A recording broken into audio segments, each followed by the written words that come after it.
제가 지난주에 그 인터넷 신문에서 참 재밌는 글 하나를 읽었는데요. 혹시 여러분 가운데 공감하시는 분들 계실까 해서 읽어드리겠습니다. 한번 잘 들어보시기 바랍니다. 우리도 신혼 땐 참 다정했습니다.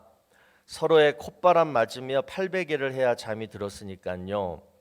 그런데 세월이 흐르자 신혼 땐 몰랐던 서로의 화려한 잠버릇을 알게 되었습니다. 남편 코는 정말 심각했어요. 어느 날은 드르렁 드르렁 거리다가 어느 날은 캬컥, 이게 뭐죠? 코 고르는 사람들 아시죠? 컥컥 되는 거. 또 어느 날은 푸르르 풀풀, 하여튼 당최 정신을 못 차리겠습니다. 술 마시고 들어온 날엔 그야말로 벼락을 쳐대는데 코골이 때문에 이혼했단 말이 남 얘기가 아니더라고요. 그래서 옆으로 누워 자기도 하고 코골이 베개도 사다 주고 등짝에 테니스공까지 달아줬는데도 세상에 이런 불치병이 없습니다. 잠 못 자는 건 그렇다 쳐요. 신문에 보니까 코 고는 소리의 세기가 최대 80데시벨이라고 하는데 자동차 경적 소리와 비행장 소음에 맞먹는다는 거예요. 80데시벨에 매일 1시간 이상 노출되면 청력 장애가 온다는데, 아무리 부부 일심동체라지만 코골이 남편 때문에 귀까지 먹을 수야 없지 않겠습니까? 그래서 하루는 퇴근한 남편을 앉혀놓고 조심조심 말했습니다. 여보, 부부싸움도 한 이불 속에서 해야 한다는 게 내 철칙이지만 서로의 건강을 위해서 잠시 떨어져 잔다고 해서 우리 금실에 금이 가겠습니까? 자, 그러자 남편이 뜻밖에도 반색을 하면서 이런 말을 합니다. 기분 나쁠까 봐 나도 여태까지 말 안 했는데 당신도 발등 비벼대는 소리가 장난이 아니야. 이게 뭔지 아시죠? 네. 그래서 이제 그날로 각방 쓰기 시작한 지가 13년이 되었습니다. 그런데 요즘 경제 위기가 찾아와서 우리는 다시 합방을 하기 시작했어요. 남편이 운영하던 출판사 매출이 반토막 나면서 유학 간 아들놈 학비 대기도 빠듯해진 거죠. 그래서 둘이 살던 아파트를 처분하고 남편 사무실 옆방으로 살림을 옮겼습니다. 13년 만에 합방 첫날은 어색하고도 감격스러웠습니다. 오랜만이야. 그러게. 그런데 문제는 다시 코골이였습니다. 자, 그런데 신통하게도 남편이 내가 발가락으로 콕 찌르면 잠자는 중에도 자동으로 볼륨을 낮췄습니다. 남편의 콧구멍에도 경제 위기에 위축된 걸까요? 그 다음날 남편이 제게 이런 말을 해줬습니다. 요즘처럼 힘들 때 당신 손잡고 자니까 좋다. 따뜻하고 든든하고. 이 말 때문에 요즘 제가 거꾸로 누워서 잘지언정 코골이 남편을 끌어안고 자는 이유입니다. 이렇게 글이 마치는데요. 여러분, 웃기기도 하고 또 좀 짠하기도 한 그런 사연입니다. 저는 이 글을 읽으면서 이런 생각을 했어요. 오늘 설교 제목입니다. 미워도 어쩔 수 없습니다. 여러분, 제가 질문할게요. 남편이 또는 아내가 옆에서 코를 고는데 그 소리가 여전히 아름답다, 귀여워서 깨물어주고 싶다, 이런 분 계십니까? 아니면 옆에서 코를 골아요. 그 소리가 듣기 싫어서 에이 하면서 비계 들고 다른 방으로 가셨던 분 계십니까? 자, 이제 이 질문에는 답변이 한 3개가 나올 것 같은데요. 첫 번째는 의리상 그래도 한 침대에서 끝까지 잔다. 자, 두 번째, 아니다. 나는 죽어도 못 잔다. 소파에서 자더라도 나는 옮기겠다. 또 세 번째, 나는 모르겠다. 둘 다 코 골고 자가지고 중간에 무슨 일이 있었는지 나는 모른다. 우리 둘 부부는 어디에 해당되십니까? 여러분, 마태복음 그 19장 4절에서 6절을 보시면 그 부부에 대한 하나님의 창조 섭리가 나오는데요. 한번 보세요. 사람을 지으시니가 본래 그들을 남자와 여자로 지으시고 말씀하시기를 그러므로 사람이 그 부모를 떠나서 아내에게 합하여 그 둘이 한 몸이 될지니라 하신 것을 읽지 못하였느냐. 그런즉 이제 둘이 아니요 한 몸이니 그러므로 하나님이 짝지어 주신 것을 사람이 나누지 못할지니라 하시니. 자, 여러분, 하나님이 남자와 여자를 짝지어서 한 몸 되게 하신 이유가 뭐냐면요, 서로 반쪽씩 책임져 주라는 것이었습니다. 그러니까 여러분, 내가 나를 책임지려면 내 한 몸을 다 책임져야 되죠. 그런데 부부가 생기면 서로 반쪽씩만 한 몸이 되었으니까 이제 서로 반쪽씩만 책임져 주면 되니까 훨씬 쉬워진 거라는 거예요. 우리는 젊었을 때 서로 좋아하고 사랑해서 부부가 되었습니다. 그리고 이제 나이 들면서 서로 여러 가지 일을 함께 겪게 되죠. 뭐 좋은 일도 겪고 정말 힘든 일도 함께 겪으면서 가끔은 티격태격 싸우기도 하고, 그러면서 이제 나이를 먹잖아요. 그리고 이제 어느 정도 나이가 늙어서는 어떻게 됩니까? 서로를 의지하게 됩니다. 내가 아프면 아내가 나를 도와주고, 아내가 아프면 내가 도와주고, 이렇게 반쪽씩, 그러면서 노년을 함께 보내는 것 같아요. 혹시 뭐 먼저 되셨거나 또는 피치 못할 사정으로 뭐 이렇게 이혼하신 분들도 여러분들 마찬가지예요. 우리는 이 땅에 살면서 서로의 반쪽이 필요합니다. 지금 친구든 연인이든 부부든 자녀이든 부모든 서로 반쪽씩 이렇게 책임져 줄 수 있는 그 누군가가 있어야지 외롭지 않고 잘 살 수가 있는 거예요. 자, 그런데 문제는 오늘 나눌 말씀이 이거예요. 이 반쪽이 가끔씩 속을 썩입니다. 성격이 아주 지랄 같고 지만 알고 하지 말라는 것만 골라서 합니다. 하필 왜 저런 게 내 반쪽이 돼가지고 그냥 이러면서 아주 속상할 때가 많습니다. 자, 그런데 친구든 연인이든 부부든 자녀이든 직장 상사든 하나님은 꼭 그런 반쪽을, 꼭 그런 사람을 나에게 붙여 주신다라는 거예요. 자, 왜 그러실까? 그 이유를 오늘 한번 살펴보기를 원합니다. 자, 지난주에 살펴본 대로 기브온 족속이 거짓말로 이스라엘과 화친을 조약을 맺게 됩니다. 이 거짓말에 이제 여호수아가 속았어요. 그래서 결국은 되돌릴 수 없는 결정을 하게 됩니다. 그러나 이 결정은 하나님 앞에 서약을 했기 때문에 어쩔 수 없이 기브온 족속의 땅을 이스라엘 백성들이 공격해서 차지할 수 없게 되고, 어떻게 돼요? 그들과 늘 잘 지내야만 했습니다. 또 오늘 본문의 내용처럼 다른 나라가 기브온 족속을 공격해 오면 서로 지켜줘야 하는, 보호해줘야 하는 그런 책임까지 있게 되었습니다. 자, 여러분, 우리도 마찬가지입니다. 특별히 부부는 하나님 앞에서 서약을 했기 때문에, 또는 서약을 안 하고 결혼을 했어도 부부는 잘 지내야 한다는 어떤 일반적인 명제가 있기 때문에 지금 이스라엘 백성하고 기브온 족속 간의 관계가 바로 부부 관계를 나타내주고 있어요. 잘 지내야 되고 서로를 보호해줄 책임이 있다는 것입니다. 또 마찬가지로 미워도 어쩔 수 없이 잘 지내야 하는 관계가 있어요. 아까 얘기했던 직장 상사, 동료, 또 뭐 교회 성도들, 또 기타 등등. 그러니까 정말 잘 지내야 되고 정말 잘 지내고 싶은데, 그런데 가장 근거리에서 바로 그냥 옆에서 나를 괴롭히는 사람이 있다는 거예요. 그냥 끝내고 싶은데 끝내기는 힘들고, 그렇다고 그냥 품기에는 너무 그냥 싫고.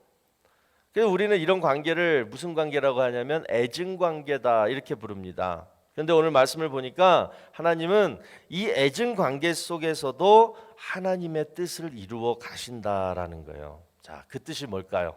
첫 번째, 그 사람을 통해서 내가 하나님 말씀을 순종하게 만드십니다.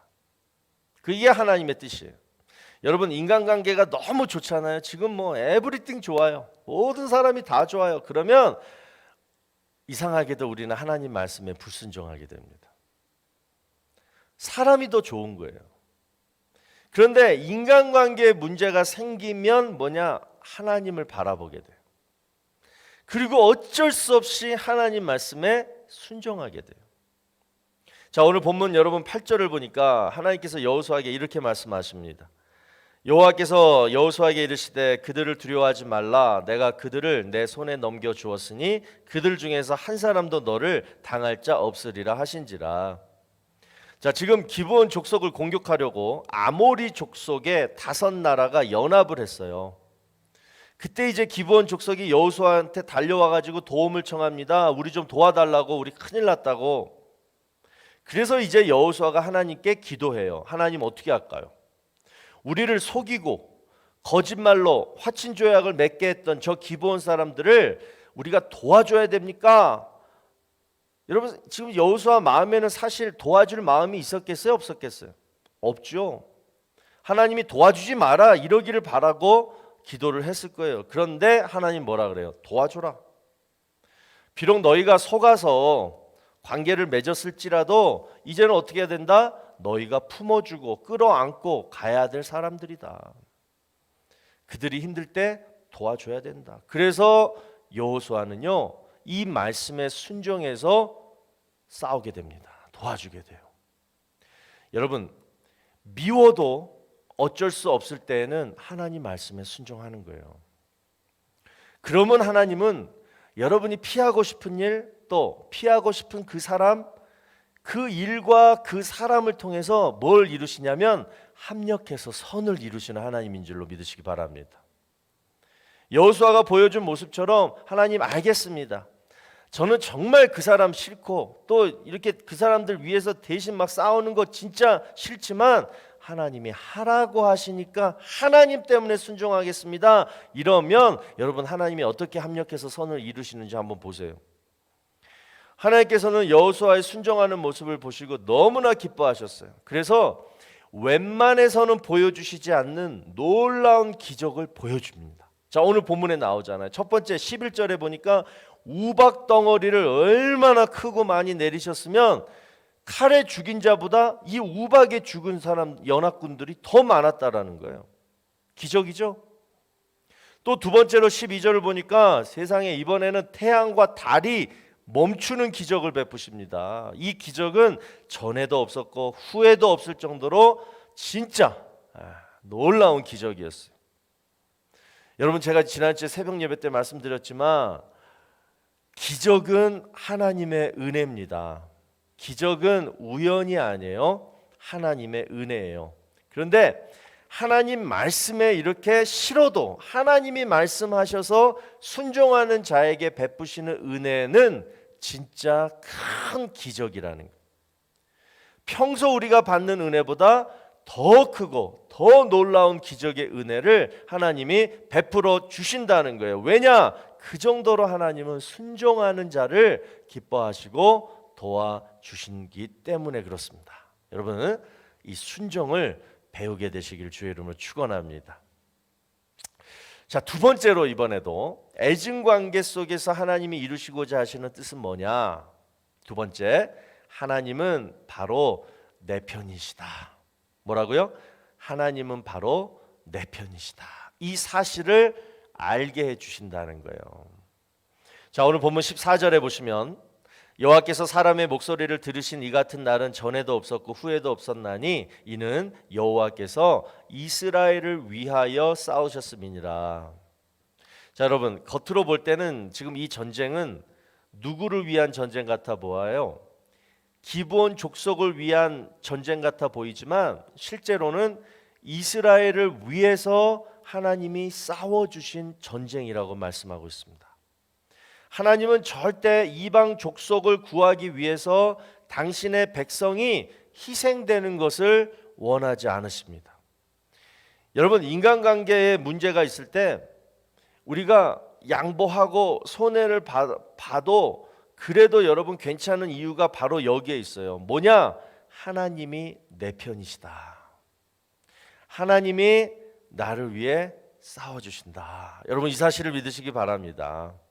그런데 이 사실을 알면서도 우리는 참고 희생하는 것을 너무나 힘들어합니다. 그 이유가 뭘까요? 한번 이 얘기를 한번 들어보세요. 그 고든 맥도널드 목사님이 쓰신 내면 세계의 질서와 영적 성장이라는 책에 보면 이런 예화가 나옵니다. 그 미국 핵 잠수함이 그 지중해 바닷속을 이렇게 지나가고 있는데 그날따라 그 잠수함 위로 막 여러 배가 막 그냥 지나가는 거예요. 그래서 이 잠수함이 막 요동치고 좀 흔들렸다는 거예요. 그러니까 그런 상황이 되니까 이제 함장이 제일 먼저 찾아간 곳이 어디였냐면 바로 그 잠수함의 조종실이었습니다. 그곳에 그 고든 맥도널 목사님 친구가 그 시간에 당직 장교였는데 함장이 이 장교한테 물어보는 거예요. 이상 없나? 자, 그랬더니 당직 장교가 대답합니다. 네, 이상 없습니다. 그리고 함장은 잠깐 조종실 안을 이렇게 훑어보더니만 내가 보기에도 괜찮아 보이는군. 그러면서 조종실을 떠났다고 해요. 자, 여러분 이 얘기가 뭘 의미하냐면 우리의 삶은요, 이 내면, 마음이죠. 내면과 외면이 있습니다. 자, 이 내면, 마음과 지금 내 삶은요, 서로 영향을 안 끼칠 수가 없어요. 그러니까 외부에서 내 삶 속에서 무슨 일이 막 일어나면 당연히 내 마음, 내면이 흔들립니다. 또 내면이 고장나서 기능을 제대로 하고 있지 않으면 당연히 내 삶이 뒤죽박죽돼요. 외부에서 일어나는 일들도 다 고장이 나는 거예요. 그런데 이 예화에서 보여주는 것이 뭐냐면 잠수함 밖에서, 즉 외부에서 아무리 폭탄이 떨어지고 배들과 충돌할 위기가 생겨도 조종실, 이 내면에만 문제가 없으면 뭐예요? 그 잠수함은 이상이 없다라는 거예요. 여러분 그 잠수함, 조그만 잠수함 안에 지금 그 조종실 안에는 여러 군인들이 지금 자기의 역할을 지금 잘 감당하고 있었습니다. 그러니까 함장이 물어보잖아요. 이상 없나? 자, 그럴 때 당직 장교가 전체를 다 확인해 보고 이제 보고를 합니다. 이상 없습니다. 여러분 제가 묻습니다. 여러분의 내면의 조종실은 지금 어떠십니까? 여러분이 잠수함이라고 생각할 때 여러분 안에 조종실은 지금 이상이 있습니까? 이상이 없습니까? 저는 우리 내면의 조종실이 바로 마음이기도 하지만 더욱 중요한 건 하나님과 나와의 관계라고 믿습니다. 이 조종실이 여러분 제일 바빠요. 하나님이 하실 일이 있고 내가 할 일이 있어서 이 조종실 안에서는 계속 기능적으로 돌아가는 거예요. 이 두 가지 기능에 이상이 없을 때 우리의 삶이 순탄하게 되는 줄로 믿으시기 바랍니다. 자, 그러면 하나님이 하시는 기능은 뭐고 내가 해야 될 일은 무엇일까요? 딱 한 문장이에요. 오늘 이 말씀 꼭 기억하게 되시길 바랍니다. 하나님의 일은 뭐냐? 우리를 사랑하시는 일이고, 다시 하나님의 일이 뭐라고요? 나를 사랑하시는 일이고, 내가 할 일은 뭐냐? 그 하나님을 믿는 일이에요. 믿는 일.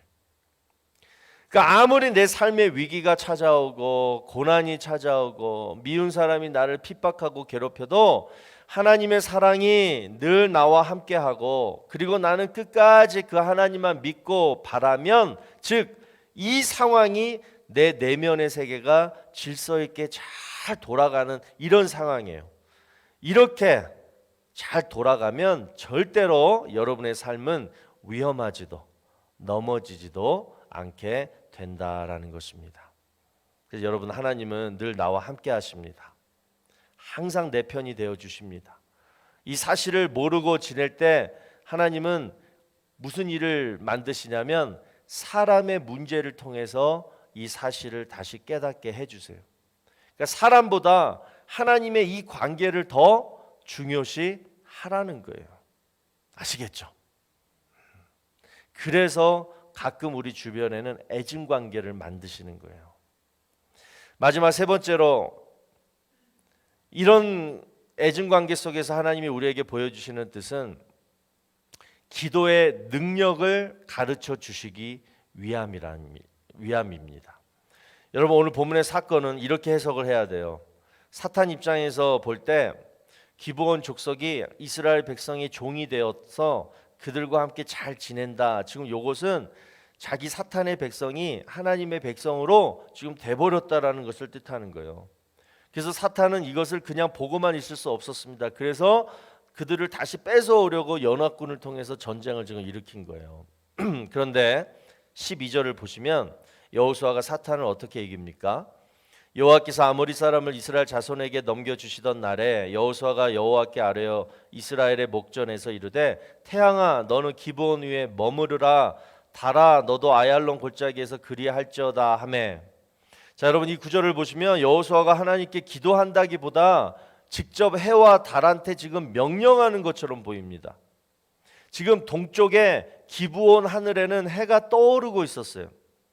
그리고 서쪽에 아얄론 골짜기 하늘에는 달이 지고 있는 상황이었습니다. 그러니까 지금 이른 새벽이죠.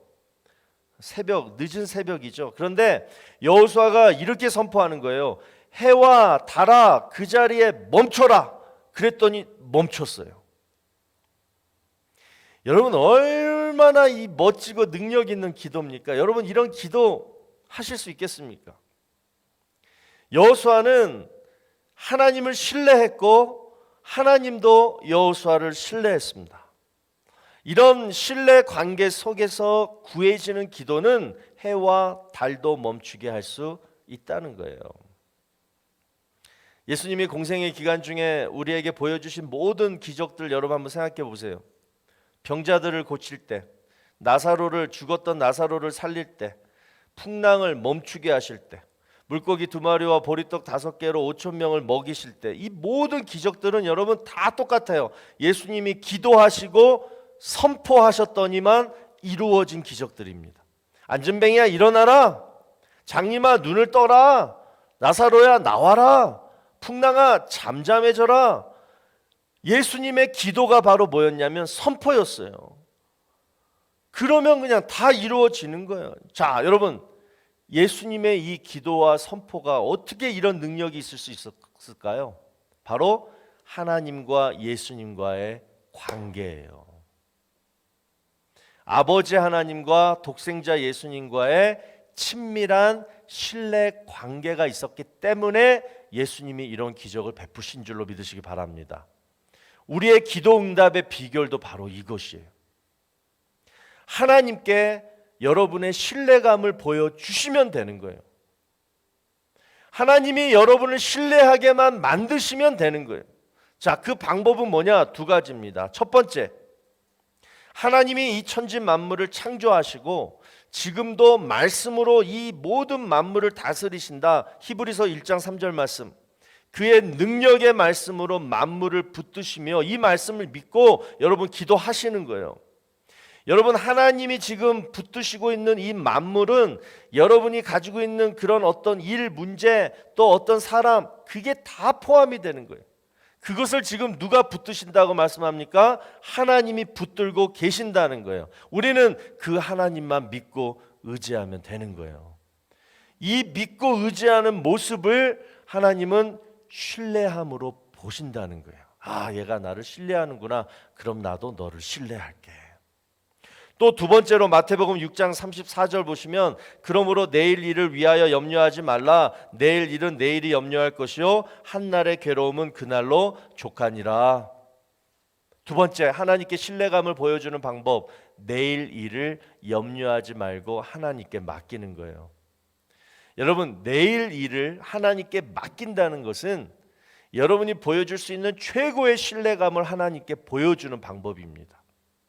지금 당하고 있는 여러분 어떤 어려운 일, 사람 어떤과의 문제, 이런 일들은 지금 내가 너무 힘드니까, 내가 너무 마음이 아프니까 그래서 하나님을 의지할 수는 있어요. 하지만 내일 일은 뭐예요? 우리에게 지금 내 삶의 소망이 되고 사는 이유가 됩니다. 다시 말해서 내일은 나의 전부예요.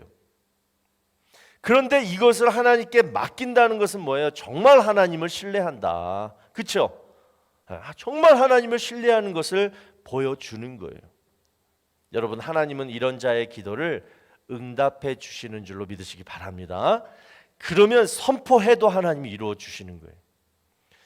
그래서 오늘 여러분 한번 해보세요. 첫 번째, 천지 만물을 창조하시고 지금도 모든 만물을 붙들고 역사하신 하나님, 지금 내가 겪고 있는 이 문제를 하나님이 해결해 주실 줄로 믿습니다. 저 사람의 마음을 변화시켜 주실 줄로 믿습니다. 내 몸의 약함과 병이 나음받을 줄로 믿습니다. 지금 모든 이 기도의 간구가 딱 하나예요. 뭐예요? 하나님이 천지 만물 창조하셨고 그 만물을 붙들고 계시니까 하나님께 구하는 거예요. 그것도 2번째 뭐예요? 내일 일은 내가 알 수 없지만 하나님이 내 내일을, 내 미래를 인도해 주실 줄로 믿습니다. 모든 계획과 모든 기대함을 하나님께 이 시간 다 맡기겠습니다. 하나님 인도해 주세요. 이 하나님을 온전히 신뢰하는 마음으로 여러분이 기도를 간절히 하시고 그 다음에 이제 어떻게 하느냐? 선포하는 거예요. 어떤 문제야 물러가라. 아무개야 이렇게 변해라. 나사렛 예수의 이름으로 병은 물러갈지어다. 내 내일은 하나님이 인도하셔서 잘 될 것이다. 명령하시고 선포하시는 거예요. 여러분, 하나님은 우리에게 믿음과 혀의 권세를 주셨기 때문에 여러분의 기도와 선포가 그대로 여러분이 정말 하나님을 신뢰하신다라면, 그리고 하나님이 여러분의 그 신뢰를 진짜 보셨다라면 그대로 이루어질 줄로 믿습니다. 오늘은 우리 미워도 어쩔 수 없이 잘 지내야 하는 인간관계에 대해서 살펴봤는데요. 그 사람을 나에게 붙여주신 건 하나님의 뜻이다. 왜?